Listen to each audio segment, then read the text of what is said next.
আবু হানিফা রহমতুল্লাহ আলাইহির জমানায় এক নাস্তিক কুফা নগরীতে এরকম আস্তানা গায়রা বসছে।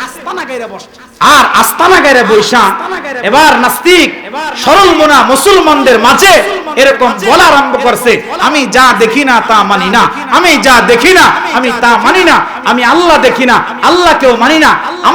আমার দিলের মধ্যে তিনটে শান আছে, তিনটা সওয়াল আছে। যদি আমার তিনটা সওয়ালের জবাব আমাকে কেউ দিতে পারো তাহলে আমি স্বীকার করব, আমি বুঝবো যে আল্লাহ বলতে একজন আছে। কিন্তু তিন প্রশ্নের জবাব না দিলে আমি বিশ্বাস করি না যে আল্লাহ বলতে কিছু আছে। নাস্তিক আস্তানা গেরা বসে। যেমন আমাদের দেশের ভিতরে এরকম অনেক জায়গায় দেখবেন এক গাছ, বট গাছ হোক, বিভিন্ন গাছ, যে সমস্ত গাছের বড় বড় জট আছে, দেখবেন এক সময় গাছ পুরান হইতে হইতে যখন জটওয়ালা হয়ে যায়, আমাদের দেশে দেখবেন কিছু এরকম মাজার ভক্ত মানুষ আছে, লম্বা লম্বা চুল লয়া, মাথার মধ্যে জট লয়া, গায়ের মধ্যে চট লয়া, ওই জায়গায় এসে আস্তানা গেরা বৈশা সে এক সময় দেখা যায় আস্তানা গড়তে গড়তে বিশাল বড় মাজারে পরিণত করে। কথা কয় নাকে? এরকম আছে না নাই?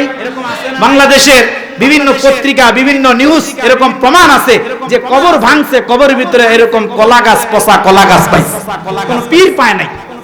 বলেন এরকম আমাদের দেশে আছে না? হ্যাঁ, তার কাছে কিছু থাকুক আর না থাকুক, যদি মাথায় জট আর গায়ের মধ্যে চট থাকে তাহলে সে বড় পীর হয়ে যায়। কথা কয় না? এরকম আছে না নাই? কথা লম্বা। তো কুফা নগরীতে নাস্তিক যখন এই কথা বললেন, সরল মনা মানুষ যারা হয় তারা চিন্তায় পড়ে গেলেন। তারা তো এই সওয়ালের জবাব দিতে পারতেছে না। তার সওয়ালটা কি ছিল যে আল্লাহ তাআলা এখন কি করতেছে, এটা তো এক নাম্বার। দুই নাম্বার, আল্লাহ এখন কোন দিকে তাকায় আছে। তিন নাম্বার, আমি যা দেখি না তা মানি। এটা হলো নাস্তিকের তিন প্রশ্ন। এখন সরল মনা মুসলমান যারা, সাধারণ মুসলমান যারা, তারা এই প্রশ্নের জবাব দিবে কোথায় থেকে? তবে আল্লাহ তাআলার কি মর্জি, এই কথা সরাইতে ওই সময় ইমামে আজম আবু হানিফা রহমতুল্লাহ আলাইহি, তিনি একেবারে ছোট মাদ্রাসায় পড়াশোনা করেন। এই কথা এক কান দুই কান হইতে হইতে ইমাম আবু হানিফার কানের মধ্যে চলে গেছে। আল্লাহু আকবার, জোরে কোন। ইমাম আবু হানিফা রহমতুল্লাহ আলাইহি ছাত্র জমানায়, ছাত্র অবস্থায় তিনি চলে আসছে। এবার দেখে বিশাল বড় মজমা, হাজার হাজার মানুষ জমায়েত। আর ওই জায়গাতে নাস্তিক এই ঘোষণা দিছে, এই তিন প্রশ্নের জবাব দিবা আমি মানব। রব একজন আছে, বানানোওয়ালা একজন আছে, আসমান বানানোওয়ালা আছে, জমিন বানানোওয়ালা আছে, কুল কায়নাত বানানোওয়ালা আছে, আমাকে আপনাকে বানানোওয়ালা আছে। এই কথা যখন ঘোষণা দিছে, ইমাম আজম আবু হানিফা বলে, আমি তোমার তিন প্রশ্নের জবাব দিব, বলো প্রশ্নের জবাব পাইলে কালিমা পড়া মুসলমান হইবানি। সুবহানাল্লাহ। তখন নাস্তিক বড় মানুষ তো, ছোট মানুষ ইমাম আজম আবু হানিফা তাকে তার একটা মনোগত হয় নাই। বলে হ্যাঁ তুমি পারবা? বলে হ্যাঁ আমি পারবো। যদি প্রশ্নের জবাব দেই, বলেন তো তওবা করে মুসলমান হবেন কিনা, কালিমা পড়ে মুসলমান হবেন কিনা? বলে হ্যাঁ। এবার ইমাম আবু হানিফা বলে, আচ্ছা প্রশ্নের জবাব দেওয়ার আগে আপনার কাছে একটা কথার জবাব জানতে চাই, যে প্রশ্ন করে সে বড় না যে প্রশ্নের জবাব দেয় সে? كما صليت على إبراهيم وعلى آل إبراهيم إنك حميد مجيد اللهم بارك على محمد وعلى آل محمد كما باركت على إبراهيم وعلى آل إبراهيم إنك حميد مجيد السلام عليكم ورحمة الله وبركاته আপনারা সবাই কেমন আছেন? হয় না, আরো জোরে বলেন, সবাই কেমন আছেন? আলহামদুলিল্লাহ। আমরা বক্তারা ভালো থাকলেও বলতে হয় আলহামদুলিল্লাহ, খারাপ থাকলেও বলতে হয় আলহামদুলিল্লাহ।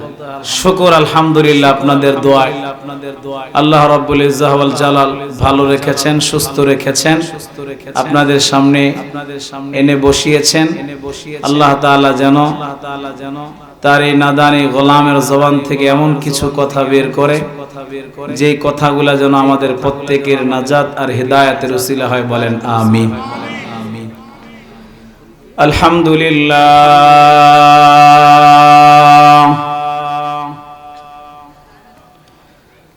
আলহামদুলিল্লাহি হামদান কাসীরান কামা আমার ونشهد أن لا إله إلا الله إرغاما لمن جهد به وكفر ونشهد أن لا إله إلا الله وحده لا شريك له ونشهد أن سيدنا وسندنا وحبيبنا وحبيب ربنا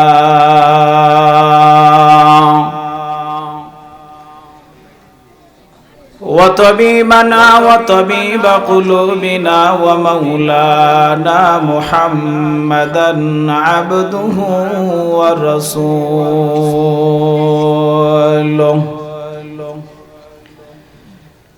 الذي أرسله الله تعالى بالحق إلى الخلق بشيرا ونذيرا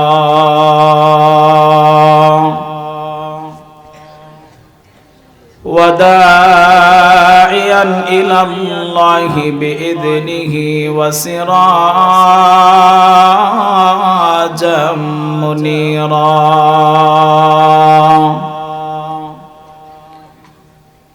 أما بعد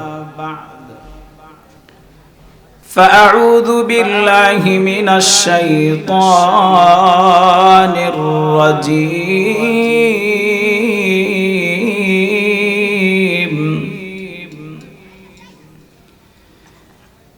بسم الله الرحمن الرحيم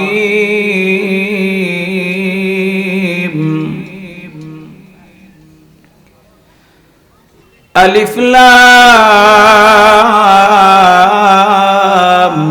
ميم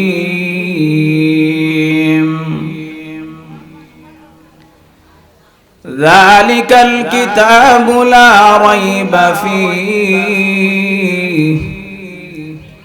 هدى للمتقين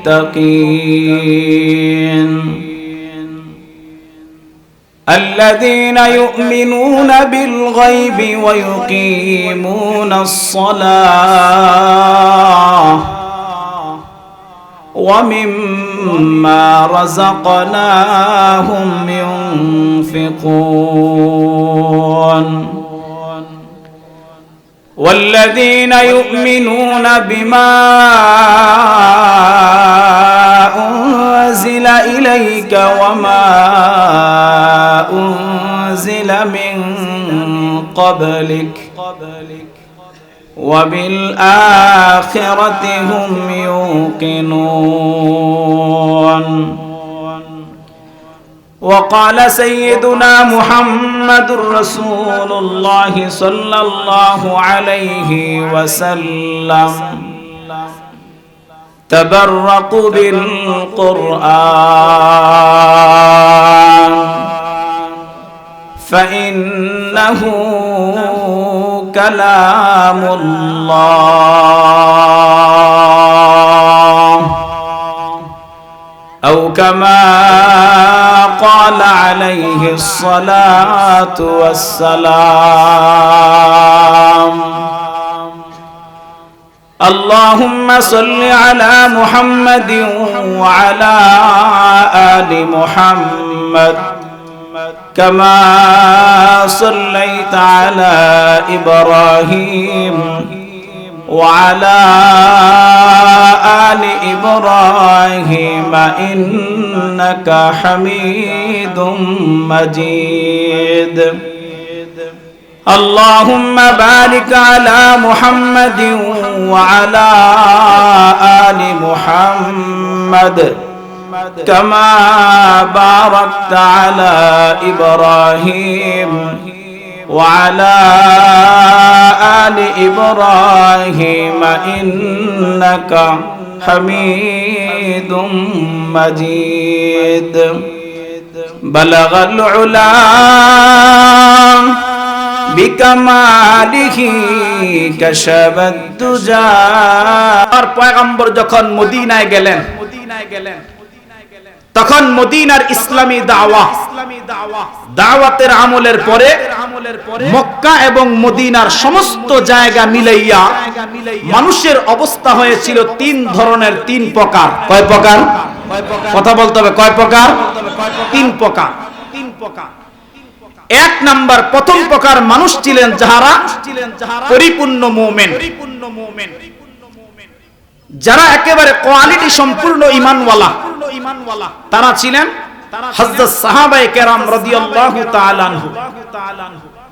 দ্বিতীয় প্রকার মানুষ ছিলেন যাহারা পরিপূর্ণ কাফের, এর মধ্যে বিন্দু পরিমাণ, যাররা পরিমাণ কোনো সন্দেহ নাই। তৃতীয় প্রকার মানুষ ছিলেন যাহারা বাইন বাইন, মাঝামাঝি, অর্থাৎ তারা হলেন মুনাফিক। তারা কি? মুনাফিক। রাসূল করিম সাল্লাল্লাহু আলাইহি ওয়া আলিহি ওয়াসাল্লামের জামানায় এই তিন শ্রেণীর মানুষ ছিল। এক নম্বরে পরিপূর্ণ মুমিন, দুই নম্বরে পরিপূর্ণ কাফের, তার মধ্যে বিন্দু পরিমাণ কোনো সন্দেহ নাই।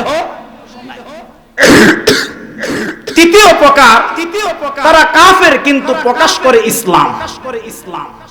বাইন বাইন, মাঝামাঝি, মানে লা ইলাহা উলা ওয়া লা ইলাহা উলা।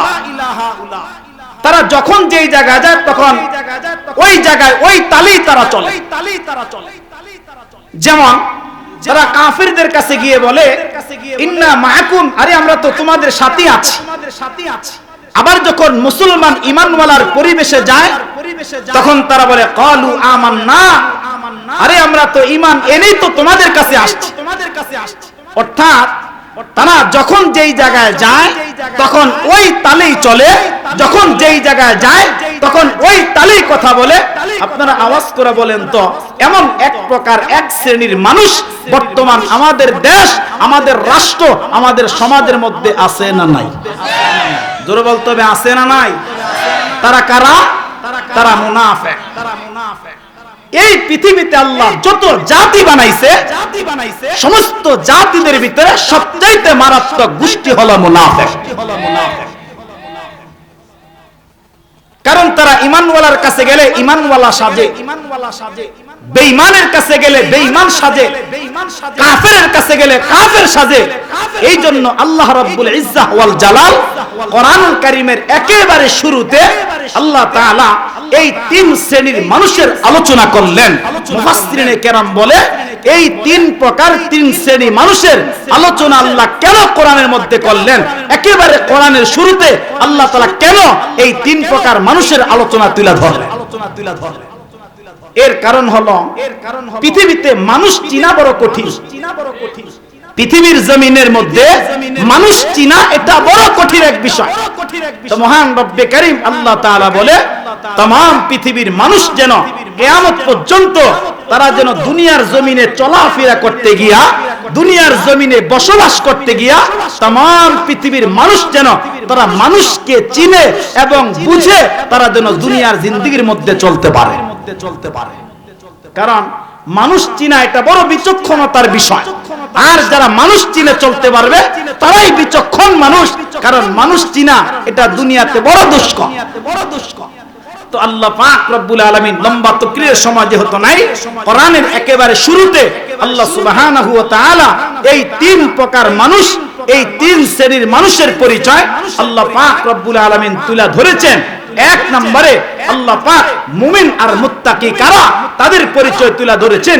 দুই নম্বরে কাফের কারা তাদের পরিচয় তুলে ধরেছেন। তিন নম্বরে মুনাফিক কারা আল্লাহ পাক তাদের পরিচয় তৃতীয় নম্বরে আল্লাহ পাক তুলে ধরেছেন। তাহলে আসেন খুব সংক্ষিপ্ত কথা, আল্লাহ পাক রব্বুল আলামিন কোরআন কারীমের একেবারে শুরুতে আল্লাহ সুবহানাহু ওয়া তাআলা বলতেছেন আলিফ লাম মিম। এই হরফগুলোকে বলা হয় হুরুফে মুকাত্তাআত।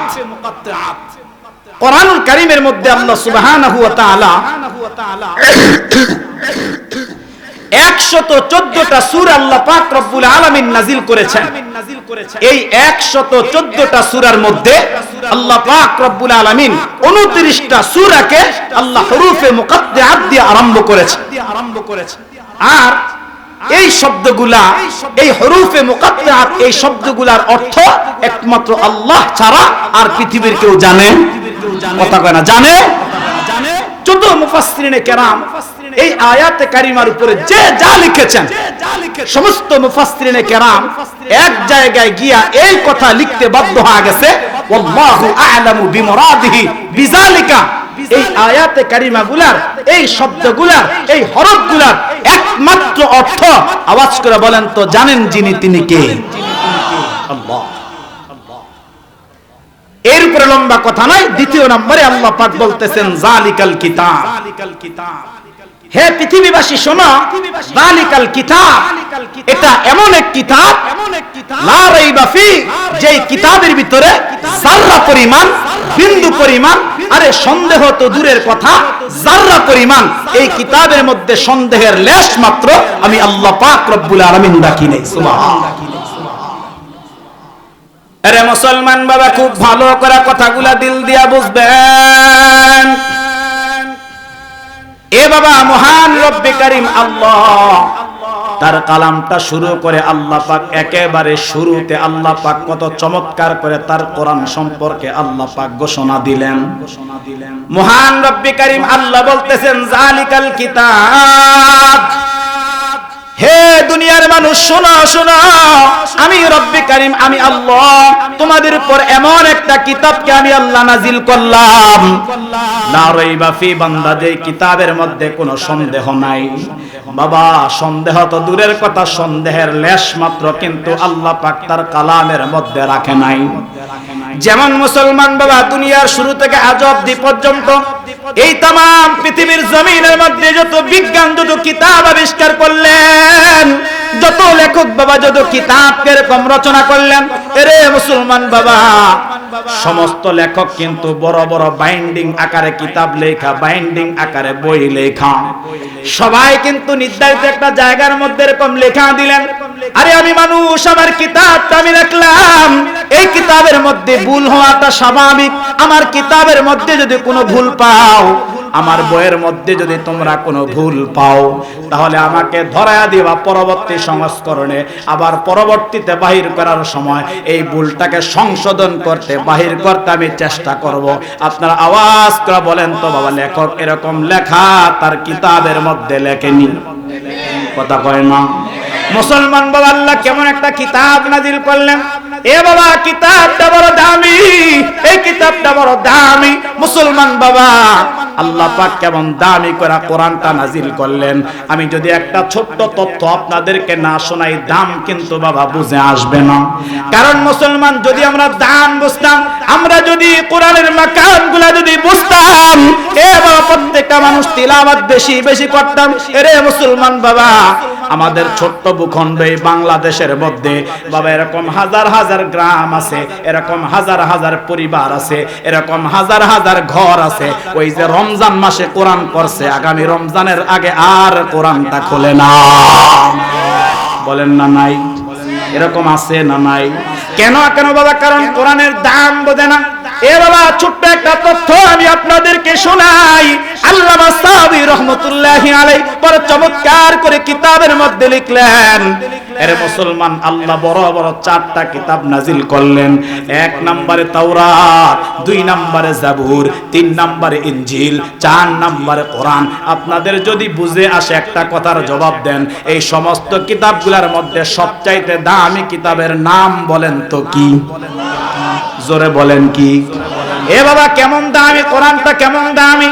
আল্লামা সাঈদী বড় চমৎকার করে লিখেন যে কোরআনটাকে রব্বে কারীম আল্লাহ, এই কালামটাকে আল্লাহ কেমন দামি করে বানাইছে। এর মুসলমান, প্রত্যেকটার ব্যাপারে যদি ব্যাখ্যা করি কথা লম্বা হয়ে যাবে। আমি ছোট্ট একটা কথা আপনাদেরকে শোনাই। আল্লাহ পাক রব্বুল আলামিন যখন তাওরাতটা পয়গম্বর মুসা কালিমুল্লাহকে আল্লাহ দান করবে, মহান রব্বে কারীম আল্লাহ পয়গম্বর মুসার একটা লকাব ছিল বাবা, কালিমুল্লাহ। তিনি এরকম ভাবে রব্বে কারীমের সাথে কথা বলতেন। ওই পাহাড়ের মধ্যে যাইয়া আল্লাহর সাথে পয়গম্বর মুসা আলাইহিস সালাতু ওয়াস সালাম কথা বলতেন। বলতেন বাবা, কেমনে কথা বলতেন, কত কথা বলতেন। তাফসীরে মাযহারির মধ্যে আল্লামা কাজী সানাউল্লাহ পানিপতি রহমাতুল্লাহ আলাইহি লিখে বাবা তুর পাহাড়টা কেমন বড় ছিল, কয় জমিন থেকে 1.5 মাইল উপরে 3750টা সিঁড়ি অতিক্রম কইরা ওই তুর পাহাড়ের টিলার মধ্যে দাঁড়ায়া পয়গম্বর বলতেন, আল্লাহ আমি জমিন থেকে আসলাম আপনার রবের সাথে কথা বলতে চাই। আমি জমিন থেকে আসছি 1.5 মাইল উপরে আর 3750টা সিঁড়ি অতিক্রম করে আল্লাহ তুর পাহাড়ের টিলায় দাঁড়াইছি। ও রব, আমি আপনার সাথে কথা বলতে চাই। সুবহানাল্লাহ জোরে কোন। এরে মুসলমান বাবা, এইদিকে গেলে কথা লম্বা হয়ে যাবে। এ বাবা, পয়গম্বর মুসা কালিমুল্লাহ রব্বে কারীমের সাথে কথা বলছেন। তাফসীরে মাযহারির মধ্যে লেখে বাবা, এক সময় পয়গম্বর মুসা কালিমুল্লাহর সাথে মহান রব্বে কারীম আল্লাহ কথা বলতে গিয়া আল্লাহ পাক পয়গম্বরের সাথে 1,40,000 ভাষায় আল্লাহ কথা বলছে। 1,40,000 ভাষায় কথা বলছে। এই মুসা কালিমুল্লাহকে কালিমুল্লাহ বলা হয়েছে যে আল্লাহর সাথে তিনি কথোপকথন করতেন। তো আল্লাহ তাআলা পয়গম্বর মুসা কালিমুল্লাহ আলাইহিস সালাতু ওয়াস সালামকে যখন কিতাব দিবেন, কিতাব আল্লাহ তুর পাহাড়ে ডাকলেন আর ডাইকা বলেন, পয়গম্বর এই নেন তাওরাত কিতাবটা বাইন্ডিং করে আপনাকে দিয়া দিলাম, যান এই কিতাব মাথায় নিয়ে চলে যান আর জাতির কাছে যান আর কিতাব খুলা খুলা পড়বেন আর আপনার জাতিকে আপনি বুঝাইবেন। সুবহানাল্লাহ জোরে কোন। আচ্ছা আপনারা বলেন তো, যেই কিতাব বাইন্ডিং করে আল্লাহ পাক পয়গম্বর মুসা কালিমুল্লাহকে দিলেন, তিনি মাথার মধ্যে নিয়ে আসলেন। আচ্ছা বলেন তো, কিতাবটা বড় না ছোট? কথা কয় না রে, কিতাবটা বড় না ছোট? দেখেন এই কোরআনুল কারীমের মধ্যে, এই কোরআনুল কারীমের মধ্যে বলেন তো সূরার সংখ্যা কয়টা? মাত্র 114টা। আর তাওরাতের মধ্যে আল্লামা সাবি রাহমাতুল্লাহ আলাইহি বলে তাওরাতের মধ্যে সূরার সংখ্যা ছিল 1000টা। সুবহানাল্লাহ। আরে মুসলমান বাবা, খুব ভালো করে যুবক কথাগুলো বুঝো। এ বাবা, তুমি আমি তো আজকে কোরআনের দাম বুঝলাম না বাবা, তুমি আমি তো আজকে কোরআনের সম্মান, কোরআনের ইজ্জত বাবা তুমি আমি বুঝলাম না। মুসলমান আল্লামা সাবি রহমাতুল্লাহি আলাইহি বড় চমৎকার করে লিখতেছেন, মুসলমান বাবা কোরআনের মধ্যে সূরার সংখ্যা ছিল 1000। এ বাবা, কালামে হাকিমের মধ্যে রব্বে কারীম আল্লাহ সবচাইতে যেই ছোট সূরাটা আল্লাহ পাক নাজিল করলেন, সবচাইতে যেই ছোট সূরাটাকে আল্লাহ পাক অবতীর্ণ করলেন, তার মধ্যে আয়াতে কারিমার সংখ্যা হলো 3টা। যেমন আল্লাহ পাক সূরা কাউসারটা নাজিল করলেন, ওই সূরা কাউসারের মধ্যে আয়াতে কারিমার সংখ্যা হলো মাত্র 3টা। এ বাবা, সূরাতুল আসর নাজিল করলেন, তার মধ্যে আয়াতে কারিমার সংখ্যা হলো 3টা। এরে মুসলমান বাবা, কোরআনের সবচাইতে ছোট সূরার আয়াতে কারিমার সংখ্যা হলো 3টা। আর তাওরাতের মধ্যে সবচাইতে ছোট যেই সূরাটা ছিল, ওই সূরার আয়াতে কারিমার সংখ্যা হলো বাবা 1000টা। আল্লাহু আকবার। এরে মুসলমান বাবা, কথা লম্বা হয়, খুব সংক্ষেপে আমি আপনাদেরকে বুঝাই। এ বাবা, কালামের মধ্যে আয়াতে কারিমা আছে, যেই আয়াতে কারিমার মধ্যে এ মুসলমান বাবা কালিমা আছে মাত্র 1 অক্ষর, 2 অক্ষর, 3 অক্ষরের আয়াত। যেমন কোরআনের মধ্যে আল্লাহ আয়াত নাজিল করলেন নুন ওয়াল কলামি ওয়া মা ইয়াসতুরুন, কোরআনের মধ্যে আল্লাহ আয়াত নাজিল করলেন তাহা, কোরআনের মধ্যে আল্লাহ আয়াত নাজিল করলেন আলিফ লাম রা, কোরআনের মধ্যে আল্লাহ আয়াত নাজিল করলেন ইয়াসিন। এ বাবা, মাত্র 2টা অক্ষর, 1 অক্ষর, 3 অক্ষরের আয়াত। এ বাবা, মাত্র 1 কালিমা, 2 কালিমা, 3 কালিমার আয়াত। কিতাবের মধ্যে লেখে বাবা, আল্লামা সাউই বলে তাওরাতের সবচাইতে ছোট আয়াতের মধ্যে কালিমার সংখ্যা ছিল 1000। আল্লাহ তাআলা তাওরাত সম্পর্কে বলতেছেন ফাসসালনাহু তাফসীলা, আমি আল্লাহ এই কিতাবকে বিস্তারিত করে নাজিল করলাম, আমি আল্লাহ এই কিতাবটাকে সবিস্তারে নাজিল করলাম, একেবারে বিস্তারিত একটা কিতাব। এখন আপনারা আওয়াজ করে বলেন তো বাবা, তাওরাত কিতাবটা বড় না ছোট? কথা কন্যাকে মুসলমান বাবা তাওরাত কিতাবটা অনেক বড় আল্লাহ রাব্বুল ইজ্জা বলতেছে এ জগতের মানুষ শোনো এই গোটা তাওরাত শরীফটাকে যদি একটা পাল্লার মধ্যে রাখো এই গোটা তাওরাত শরীফটাকে যদি একটা পাল্লার মধ্যে রাখো আর আমি আল্লাহর কোরআন আমার কোরআন থেকে যদি মাত্র একটা অক্ষরকে আরেক পাল্লার মধ্যে রাখো আল্লামা সাহাবী রাহমাতুল্লাহ আলাইহি বলে ওই গোটা তাওরাতের চাইতে আল্লাহর কোরআনের একটা অক্ষরের ওজন আর দাম আল্লাহর কাছে বড় বেশি তাহলে বুঝেন যে তাওরাত এত বড় যে তাওরাতের সূরার সংখ্যা 1000 আয়াতের সংখ্যা 1000 কালিমার সংখ্যা 1000 এই গোটা তাওরাত শরীফকে যদি এক পাল্লা রাখে আর কোরআনের এক অক্ষরকে যদি আরেক পাল্লা রাখে রব্বে কানা বলতেছে গোটা তাওরাতের চাইতে আমি আল্লাহর কোরআনের একটা অক্ষরের ওজন আমি আল্লাহর কাছে সবচাইতে বেশি হয়ে যাবে দাম তো বুঝি না আমি আপনি দাম বুঝলাম না যে কোন রব আপনাকে আমাকে কোন রাসূলের উপরে এই কোরআনটা দিয়া জাতির কাছে পাঠাইছে আরে যদি দাম বুঝতাম আমি আপনি মাকান বুঝতাম তাহলে ওই যে রমজানে পয়রা এরকম কোরআনের মধ্যে গিলাপ লাগায়া ওই যে ঘরের তাকিয়ার মধ্যে রাখছি সারা বছর আর এই কোরআনের সাথে সম্পর্ক নাই পড়ার সুযোগ হয় না দাম বুঝলে আমার আপনার এটা কখনো হইতো না এটা কখনো হইতো না দেখেন বড় আমি সম্ভবত এখন যে কথাটা বলবো সম্ভবত এই কথাটা আমি গত বছর বয়ানের মধ্যে আপনাদের বলেছিলাম আমার জেহানে আছে যে কথা বলেছিলাম যে যারা মুরব্বী বাবার আছেন যাদের দাড়ি সাদা হয়ে গেছে একেবারে 70-80 বছর হয়ে গেছে আমি নিজেও যখন হেফজখানায় পড়ি আমি নিজেও দেখেছি হযরত উলামায়ে কেরাম আছে ওনারাই এটা দেখেছে যে আমরা যখন মাদ্রাসা ছুটি হইতো আর বাড়িতে যাইতাম এমন একটা সময় অতিবাহিত হইছে এমন একটা সময় গত হয়ে গেছে যেই সময় আমাদের বাংলাদেশের হার ফ্যামিলিতে প্রত্যেকটা দিন ফজরের পরে ঘরের কর্নার থেকে আমাদের চাচিদের আমাদের নানীদের আমাদের মায়েদের আমাদের দাদিদের আল্লাহর কোরআনের ইয়াসিন সূরার তেলাওয়াত আমরা শুনছি কি বলেন ছিল না ছিল তখন বরকত ছিল তখন বরকত ছিল আমি গত 2 দিন আগে মেকডুবি তাফসীর মাহফিলে এই কথা বলেছিলাম এটা আফসোস নিয়ে বলি আজকে আমাদের সমাজে যে মক্তব চালু আছে ঠিক কিন্তু আমাদের কাছে মক্তবের কোনো কদর নাই কদর নাই দেখেন হুজুরেরা প্রত্যেকটা দিন মাইক দিয়ে এলান করতেছে এলাকার সম্মানিত মা বোনেরা এলাকার সম্মানিত লোকেরা আপনাদের সন্তানগুলোকে আপনারা মক্তবে পাঠান কোরআন শিক্ষার জন্য পাঠান এলান হয় এরপর পাঠায় না পাঠাইবি কেমনে কারণ মা রাতে সিরিয়াল দেখতে দেখতে নাটক সিনেমা দেখতে দেখতে ঘুমাইতে 12টা 1টা ওই মায়ের ঘুম ভাঙে সকাল 8টা কথা কয় না কে ঘুম ভাঙে সকাল 8টা তাহলে যেই মায়ের ঘুম 8টায় ভাঙে সেই সন্তানের ঘুম তো সকাল 10টায় ভাঙার কথা আচ্ছা দেখেন মসজিদে এলান করে হুজুরেরা এরপর আপনারা সন্তান পাঠান না কিন্তু আপনাদের এলাকার প্রাইমারি স্কুলে আপনাদের এলাকার হাই স্কুলে আপনাদের এলাকার কলেজ ইউনিভার্সিটিতে বলেন তো সন্তান লেখাপড়া করার জন্য কয়দিন আপনাদের এলাকায় মাইকিং করে সন্তান ডাকছে হ্যাঁ বুঝলেন না দাম বুঝলেন না বুঝবেন এমন এক সময় আসবে আজরাইল আলাইহিস সালাম যখন এই জায়গার ভিতরে আল্লামা জালালউদ্দিন সুয়ুতী রাহমাতুল্লাহ আলাইহি নূরুস সুদুর ফি আহওয়ালিল কুবুরে কিতাবে লেখছে ওই যে পায়ের বুড়ি আঙ্গুলের নখের গুড়ি থেকে মৃত্যুর যন্ত্রণা আরম্ভ হবে চাপতে যখন কণ্ঠনালীতে আসবে তখন কণ্ঠনালীতে আসলে তখন বুঝে আসবে কেন আমি সন্তানকে কোরআন পড়াইলাম না মুরদুদ শয়তান আমাকে ওয়াসওয়াসা দেয় আমাকে বারংবার ঈমান হরণ করার চেষ্টা করে সন্তান যদি কোরআন পড়নেওয়ালা থাকতো ইয়াসিন সূরা পড়তো আল্লাহ তার বদলায় শয়তানের অনিষ্ট থেকে আপনাকে আমাকে হেফাজত করত এটা তখন বুঝে আসছে এইজন্য ভাই এই যে ছোট বাচ্চারা আপনাদের এই নগরবালা মাদ্রাসা এই ছোট বাচ্চারা ঈদের নামাজের জামাতের ইমামতি করে প্র্যাকটিক্যাল আপনাদেরকে দেখাইছে আমি আজকেও এক জানাজা পড়েছি জানাজাতে আমি বলতেছিলাম যে আমাদের দেশের অনেক মানুষ আছে এটা আমাদের এলাকা তো থাকতে পারে যে অনেক মানুষ আছে জানাজার নামাজ পড়তে গিয়ে তারা ঈদের নামাজ পড়ে কি বলেন ঠিক না জানাজা দাঁড়া হুজুর মানে হুজুরকে হুজুর একটু আমাদের নিয়মটা বলে দেন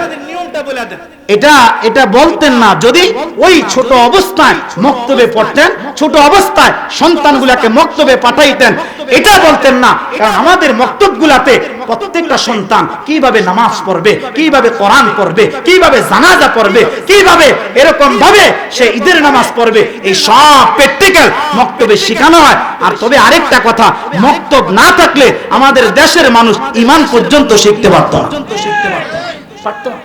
এই জন্য এগুলার কদর করেন, এগুলার কদর দেন। ওইদিকে যাচ্ছি, কথা লম্বা হয়ে যাইতেছে, কারণ আমার সময় একেবারে কম, খুব দৌড়ে যাইতেছি, সময় একেবারে কম। লম্বা তকরীরের সময় তো হাতে নাই। তো আল্লাহ পাক রব্বুল আলামিন এই কোরআন সম্পর্কে বললেন যালিকাল কিতাব লা রাইবা ফি, যে শোনো এটা এমন একটা কিতাব যে কিতাবের মধ্যে কোনো সন্দেহ নাই। এই কিতাব এত দামি, হযরত ওমর ইবনুল খাত্তাব রাদিয়াল্লাহু তাআলা আনহু, আরে ওমরকে ওমর বানাইছে আল্লাহ পাকের এই কোরআনে। সুবহানাল্লাহ জোরে কও। আবু বকরকে আবু বকর বানাইছে আল্লাহর এই কোরআনে, আলীকে আলী বানাইছে আল্লাহর এই কোরআনে, ওসমানকে ওসমান বানাইছে আল্লাহর এই কোরআনে। কারণ পৃথিবীর সবচেয়ে বড় টেররিস্ট, সবচেয়ে বড় সন্ত্রাস, তার নাম ছিল ওমর। কোরআনের তিলাওয়াত শুনছে, দিল থেকে আল্লাহ শিরকিয়তের সব বোঝা দূর করে দিয়া আল্লাহ কোরআনের নূর শোনার কারণে আল্লাহ সিনার মধ্যে রাখছে। আর রাসূলের কল্যাণ দিয়া ওমর কল্যাণ নিজেরটা দিয়া কালিমা পড়া মুসলমান হয়ে গেছে। আরে মুসলমান বাবা, খুব ভালো করে কথাগুলা দিল দিয়া বুঝেন। এ বাবা, তাহলে ওই দিকে যাওয়ার সময় হাতের মধ্যে আর নাই। এরে মুসলমান বাবা, এরপরে আল্লাহ বলতেছেন হুদাল্লিল মুত্তাকিন।